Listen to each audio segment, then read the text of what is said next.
Haleluya, shalom Bapak Ibu Saudara yang kasih dalam nama Tuhan Yesus. Firman Tuhan katakan segala perkara dapat kutanggung di dalam Dia yang memberi kekuatan kepadaku. Mari Bapak Ibu Saudara sekalian, saat ini kita mau serahkan segala pergumulan kita, permasalahan kita kepada Tuhan. Kita mau percaya karena janji Tuhan adalah ya dan amin. Mari kita sembah Dia, kita agungkan Dia. Haleluya Yesus. Sungguh besar setiamu Tuhan, sungguh besar setiamu. Kau nyatakan bagiku, Kau Bapa yang selalu mengerti isi hatiku.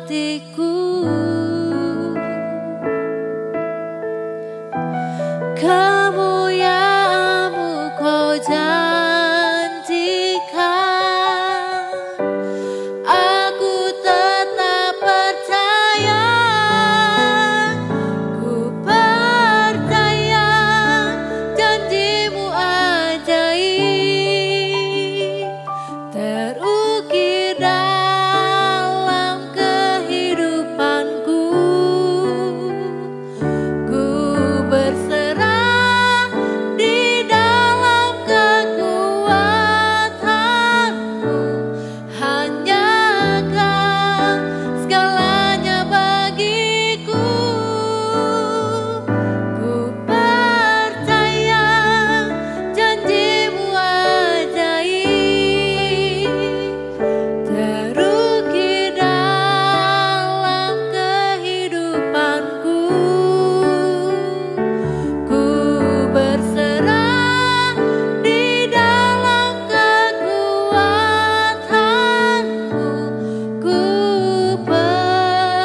Selamat bertemu kembali saudara di dalam ibadah tahun baru ini.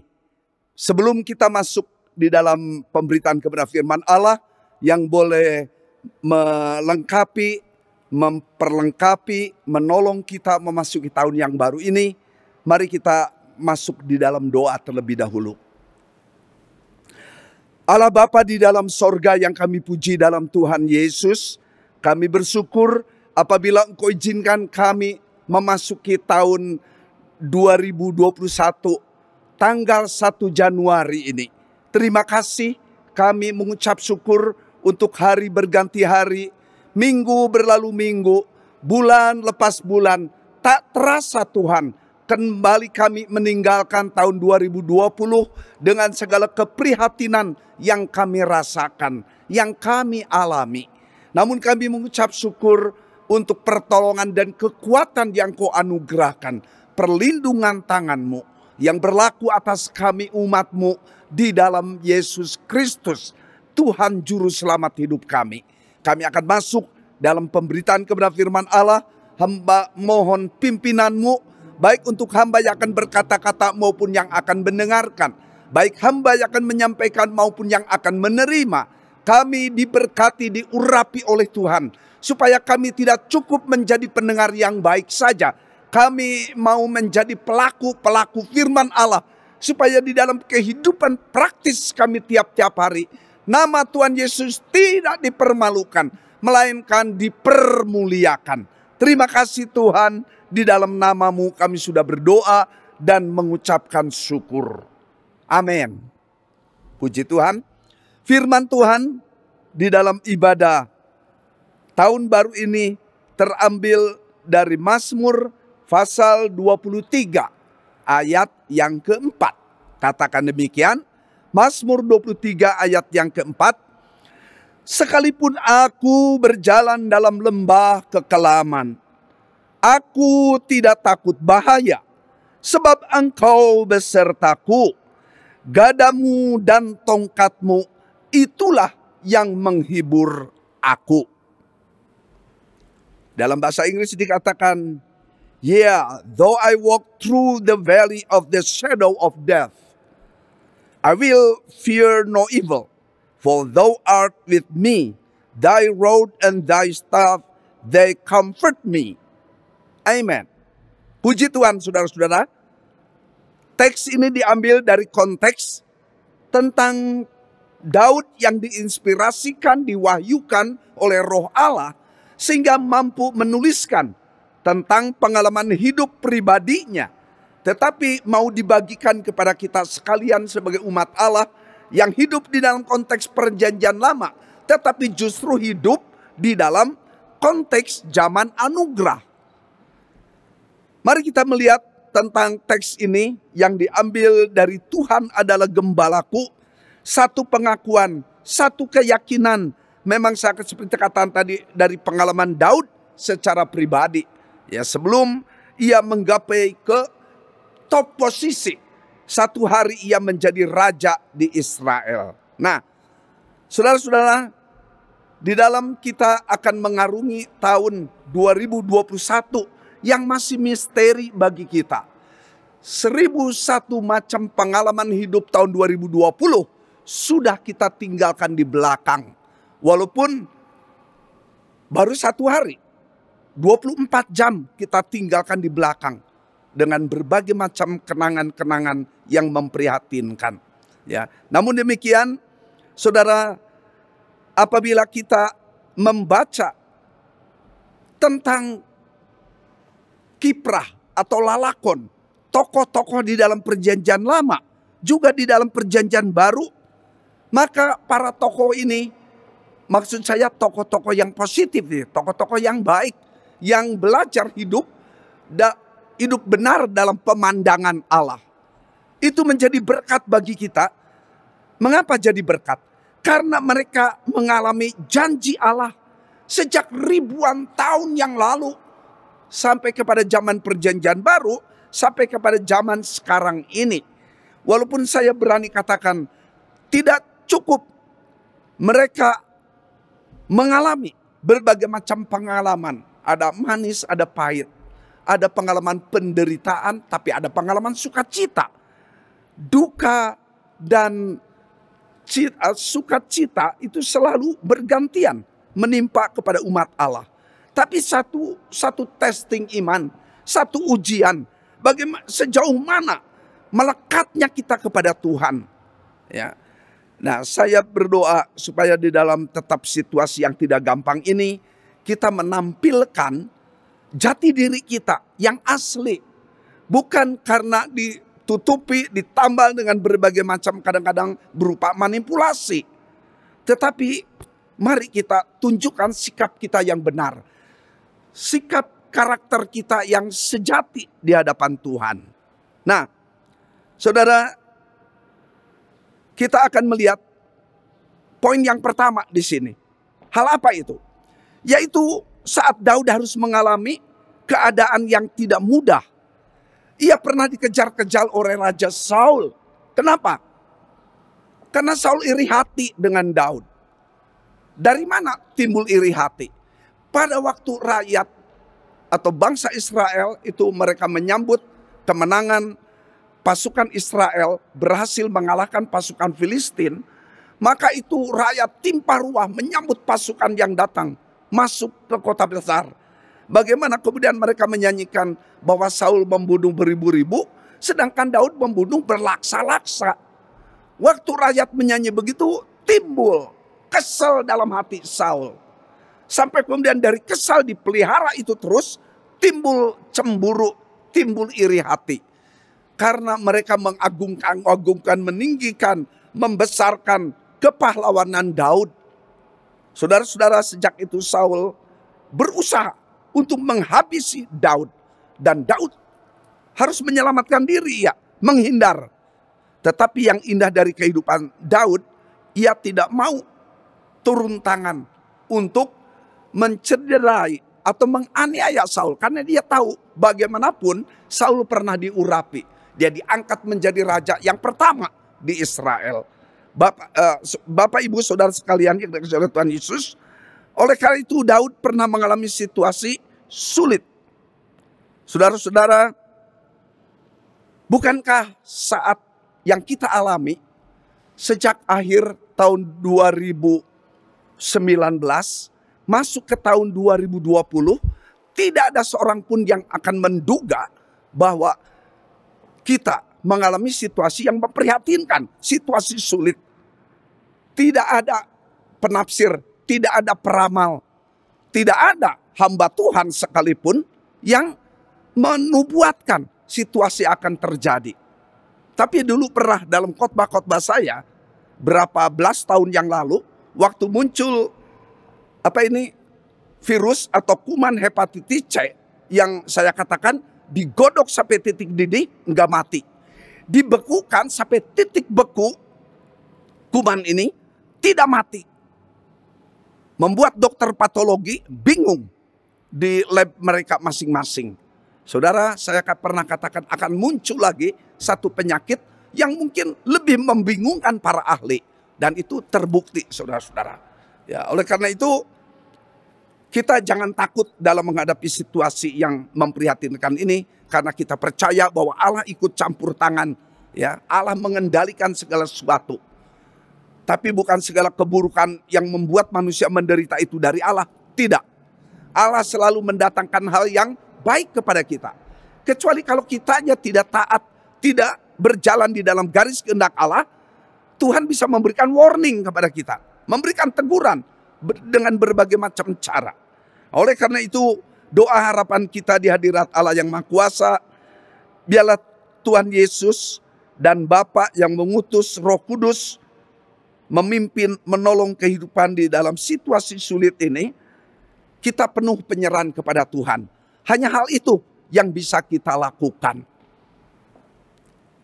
Dulu penyakit muncul dari situasi yang kotor, situasi yang buruk di lingkungan. Dulu muncul sakit penyakit itu dari hewan, dari babi, dari burung. Sekarang muncul penyakit justru dari manusia, saudara. Memaparkan kepada manusia yang lain. Nah, oleh karena itu, maka kemudian mengapa pemerintah mempromosikan tentang 3M ini? Pakai masker, mencuci tangan, menjauhi kerumunan. Kenapa kerumunan? Karena seringkali ada orang terpapar, kita kan tidak tahu, akhirnya memaparkan kepada yang lain. Bahkan sampai di dalam rumah kita juga katanya harus pakai masker. Situasi sulit Daud pernah mengalami yang tidak gampang. Tapi apa yang menjadi penghiburan Daud?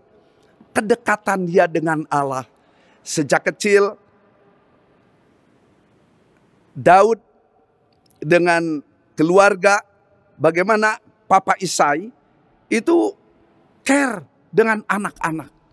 Diajarkan kebenaran firman Tuhan. Diajarkan hukum Taurat kepada mereka. Dan apa yang diajarkan oleh Papa Isai itu melekat di dalam diri Daud dari sejak kecil. Jadi Daud ini kan memang anak bungsu.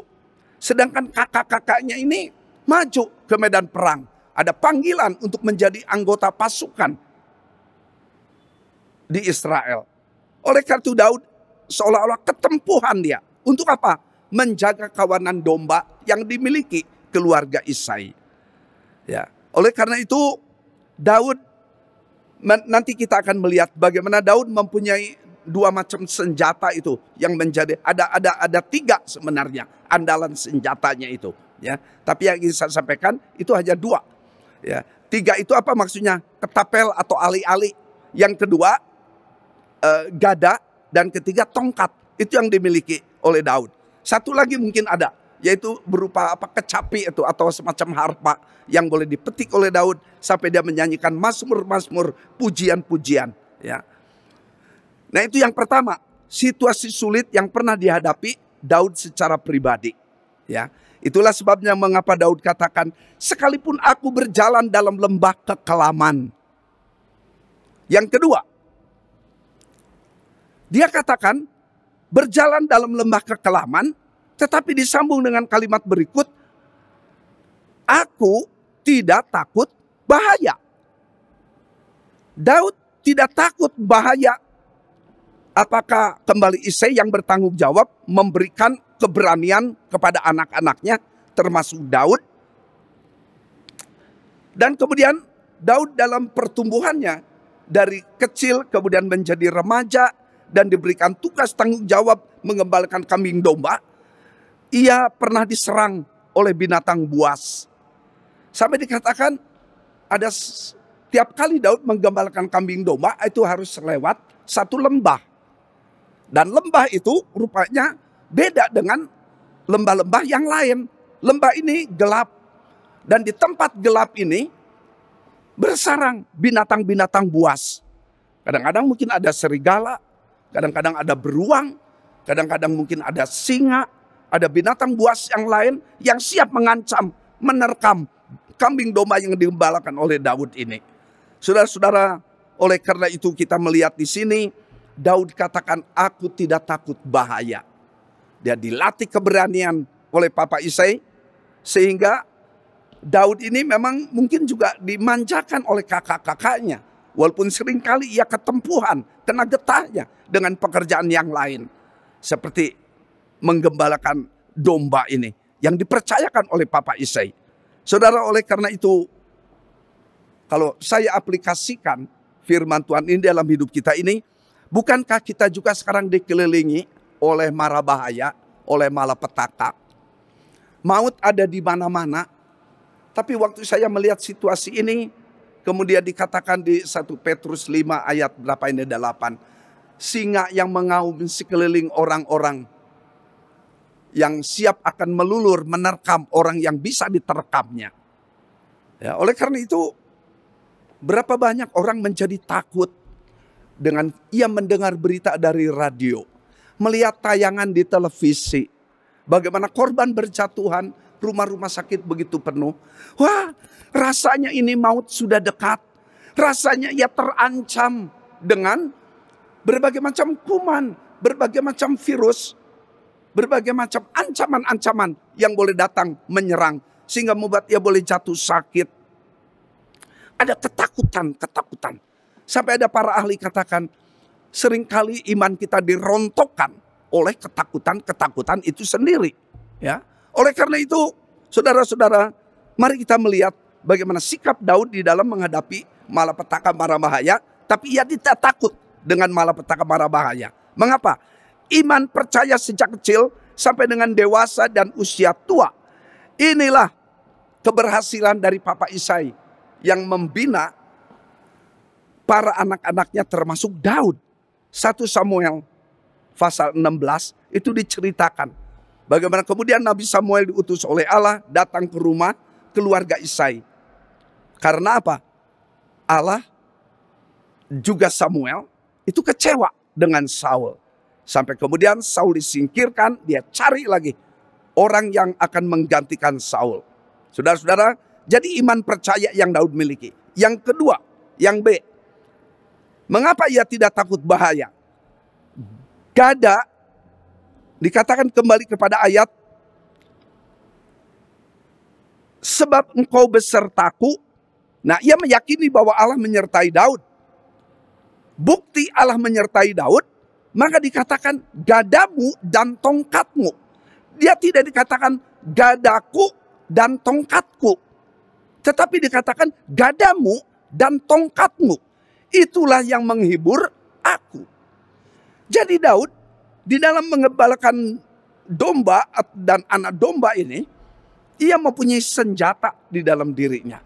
Di samping ketepel, memang ketepel atau alih-alih nggak disebut di sini. Ya, mungkin itu ada selalu di pinggangnya. Tetapi dia katakan ia mempunyai gada. Di dalam Alkitab dikatakan bahwa gada itu alegori atau lambang perumpamaan dari pribadi Roh Kudus yang siap menghancurkan hati yang keras.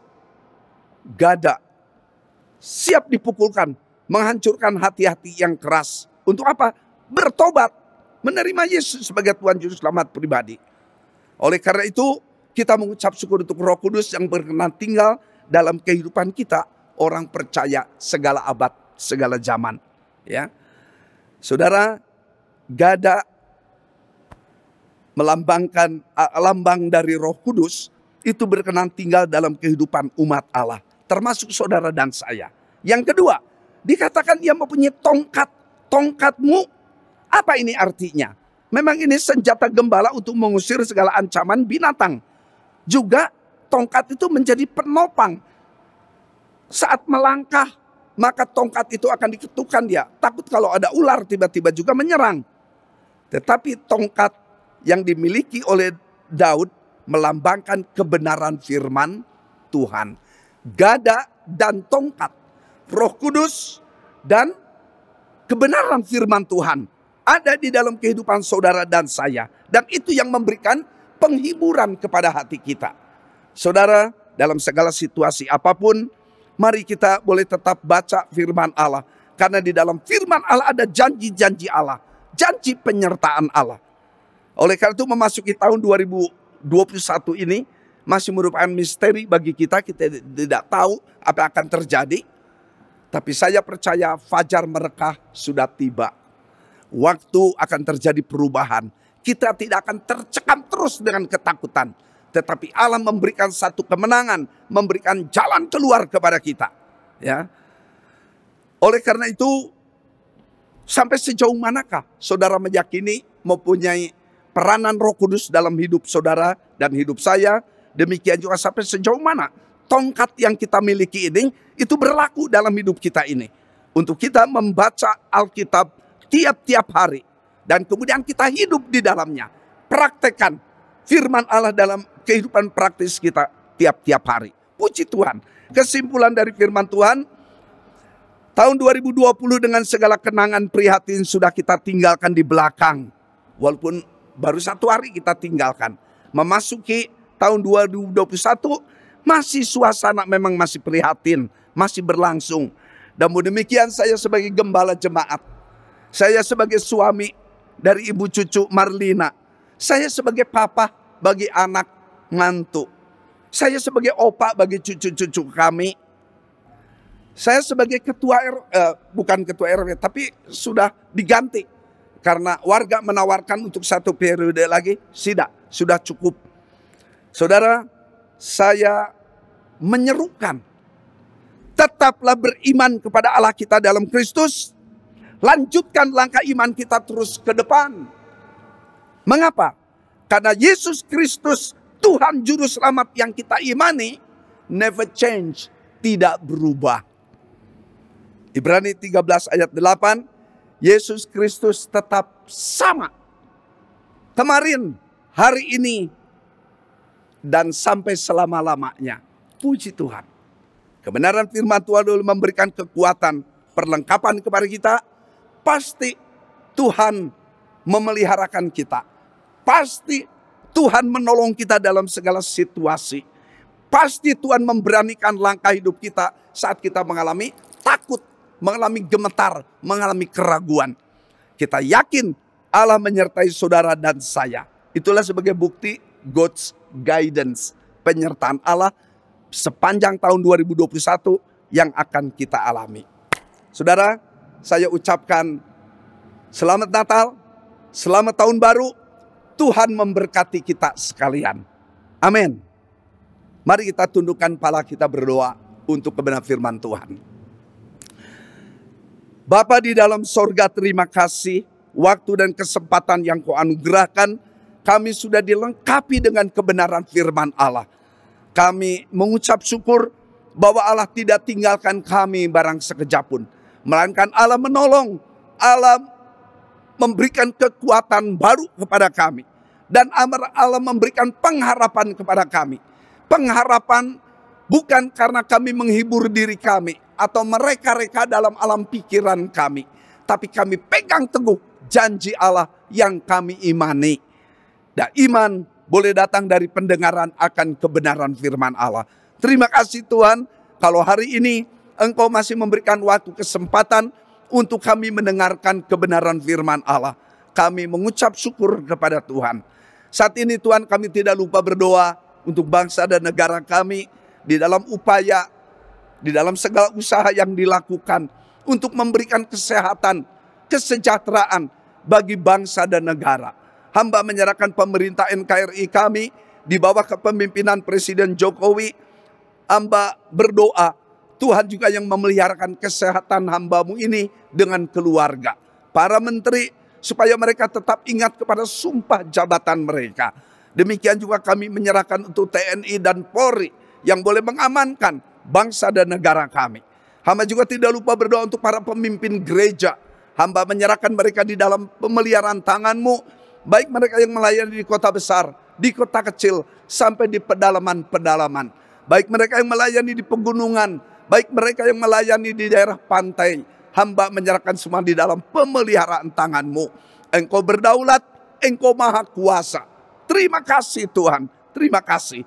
Di dalam nama Tuhan Yesus, hamba juga tidak lupa menyerahkan untuk GGP, Gereja Gerakan Pentakosta seluruh Indonesia. Baik di tingkat pusat, daerah, wilayah, sampai jemaat-jemaat yang tersebar di seluruh Indonesia. Hamba menyerahkan semua di dalam pemeliharaan tangan-Mu. Ajar untuk mereka tetap beriman, untuk mereka tetap yakin God's guidance menguasai, turun atas mereka sekalian. Sehingga mereka dikuatkan langkah iman mereka untuk menatap, untuk maju terus di dalam mengikut Tuhan Yesus. Karena kami andai dipanggil pulang oleh Tuhan begitu cepat, kami sudah punya rumah tempat di sorga yang Allah sediakan bagi kami. Namun sejauh Engkau masih tetap mempercayakan hidup ini, kami berkiprah dalam dunia ini. Engkaulah yang menjadi kekuatan, pertolongan bagi kami sekalian. Demi nama Tuhan Yesus, kami sudah berdoa dan mengucapkan syukur. Di hadapan kami tersedia acara sakramen perjamuan kudus. Sebelumnya Tuhan, kami mohon pengudusan turun atas roti dan anggur yang melambangkan darah Tuhan Yesus yang diberikan bagi kami orang percaya. Biarlah Tuhan yang mengampuni segala dosa kesalahan kami, supaya kami layak menerima roti dan air anggur ini. Demi nama Tuhan Yesus, kami sudah berdoa dan mengucapkan syukur. Amin. Sidang jemaat, kita akan masuk dalam perjamuan kudus. Mari kita siapkan roti dan anggur yang sudah Bapak Ibu Saudara siapkan. Puji Tuhan.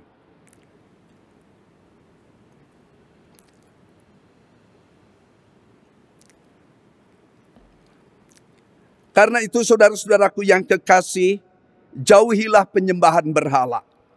Aku berbicara kepadamu sebagai orang-orang yang bijaksana. Pertimbangkanlah sendiri apa yang aku katakan. Bukankah cawan pengucapan syukur yang atasnya kita ucapkan syukur adalah persekutuan dengan darah Kristus? Amin, saudara katakan. Bukankah roti yang kita pecah-pecahkan adalah persekutuan dengan tubuh Kristus? Karena roti adalah satu, maka kita sekalipun banyak adalah satu tubuh. Karena kita semua mendapat bagian dalam roti yang satu itu. Amin. Mari kita angkat roti di tangan kanan kita. Dan ketika mereka makan, Yesus mengambil roti, mengucap berkat, memecah-mecahkannya, lalu memberikannya kepada murid-muridnya dan berkata, ambillah, makanlah, inilah tubuhku. Mari kita makan bersama. Dalam nama Tuhan Yesus.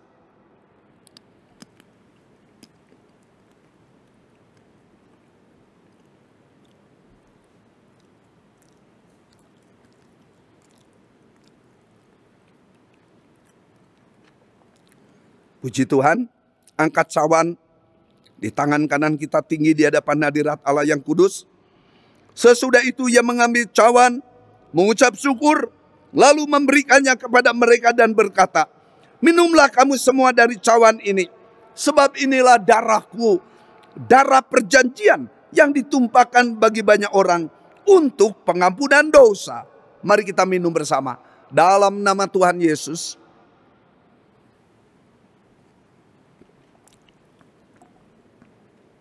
Haleluya. Haleluya. Terima kasih Tuhan. Syukur kepada. Mari kita ucapkan syukur semua. Kita melewati tahun 2020 dengan sejuta kenangan yang sudah kita alami. Tapi bersyukurlah bahwa Tuhan masih izinkan kita memasuki tahun 2021. Tahun yang baru dengan segala misteri. Tapi jangan kita takut, jangan kita ragu. Yakinlah sejauh mana Allah boleh tetap memeliharakan Bapak, Ibu, Saudara, dan saya. Puji Tuhan. Haleluya. Terima kasih Yesus. Terima kasih Tuhan. Lihat domba Allah. Lihat domba Allah. Dia sendiri tolonglah. Lihat domba Allah. Terima kasih Tuhan untuk perjamuan kudus yang sudah kami nikmati bersama-sama.